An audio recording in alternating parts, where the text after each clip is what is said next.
एक समय की बात है। एक जंगल में गौरव नाम का एक शेर रहा करता था। वो अपनी प्रजा की हमेशा रक्षा किया करता था और हमेशा उनकी भलाई के लिए काम भी किया करता था।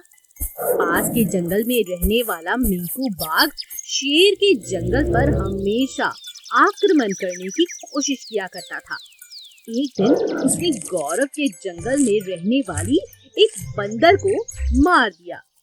इस बात को सुनकर गौरव तुरंत मिंकू से बात करने जाता है, जहां मिंकू गौरव को चेतावनी दे देता है।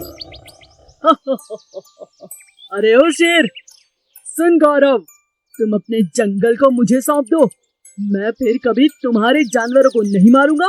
बोलो, ठीक है ना? और उसके बाद वो सब मेरे लिए काम करेंगे।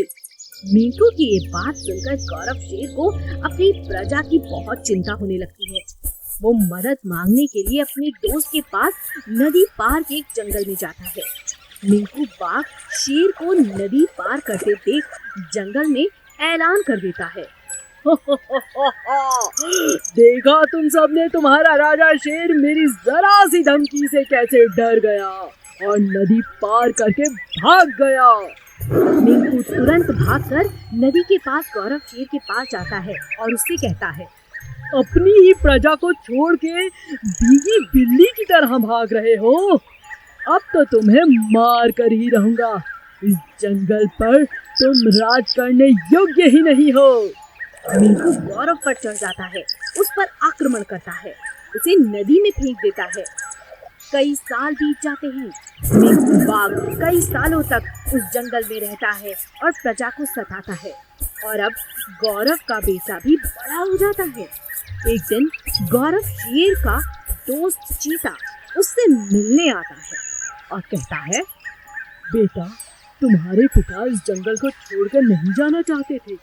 वो तो पास के जंगल में रहने वाले शेर से सबकी रखवाली के लिए मदद मांगने आने वाले थे, लेकिन तभी बाघ ने उन पर आक्रमण कर दिया।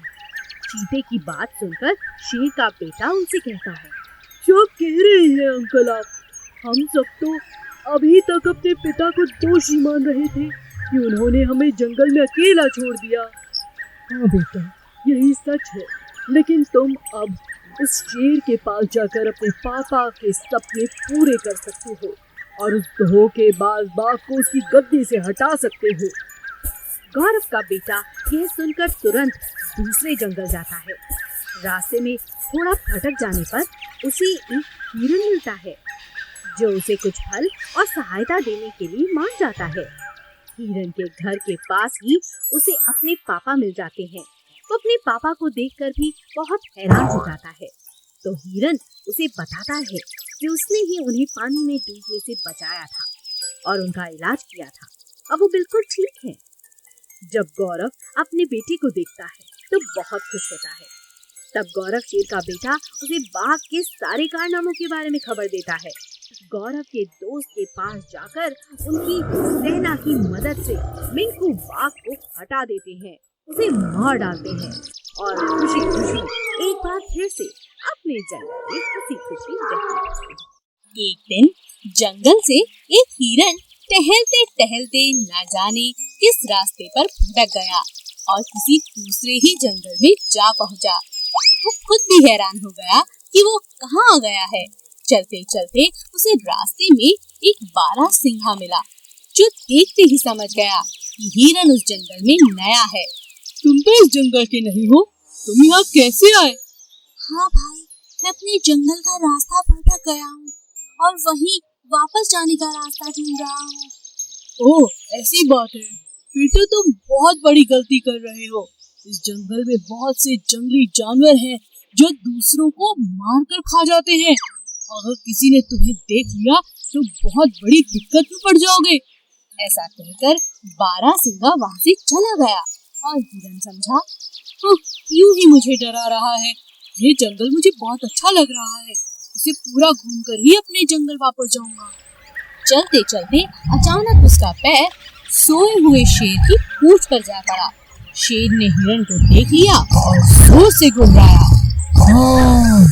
तुम्हारी इतनी हिम्मत कि तुम मुझ पर पैर रखो।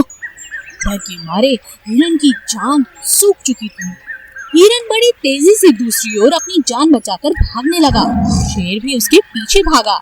हिरन भागते भागते अपने जंगल के रास्ते को पकड़ लेता है, लेकिन शेर की रफ्तार के आगे खुद को नहीं बचा पाता। रास्ते में ही शेर उसे दबोच लेता है और खा जाता है। अब शेर को एक नए जंगल का रास्ता पता चल जाता है। शेर ने देखा कि ये नया जंगल बहुत बड़ा है और यहाँ बहुत से जानवर हैं। उसने आगे जाकर देखा जंगल में इतने सारे हिरन थे। उन सबको देखकर उसका मन ललचा गया। एक एक करके उसने सबको खाना शुरू कर दिया। अब जंगल के सभी हिरन असुरक्षित थे। हिरन के सरदार ने कहा, हमें कुछ करना होगा, नहीं तो ये शेर हम सबको खा जाएगा। तभी एक छोटा हिरन कहता है, सरदार, मुझे लगता है हमें 15 दिनों तक छुप जाना चाहिए। हम सब 21 दिन तक भूखे रह सकते हैं, लेकिन मैंने सुना है कि शेर केवल 15 दिन तक भूखा रह सकता है। अगर हम 15 दिन झाड़ियों में छिपे रहे तो ये भूखा रहेगा और यहाँ से चला जाएगा।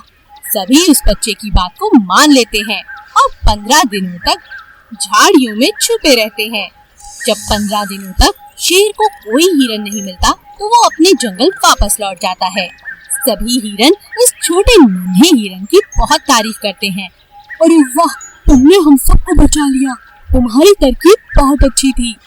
इसीलिए कहते हैं समझदार कोई भी हो सकता है, बड़ा भी और छोटा भी।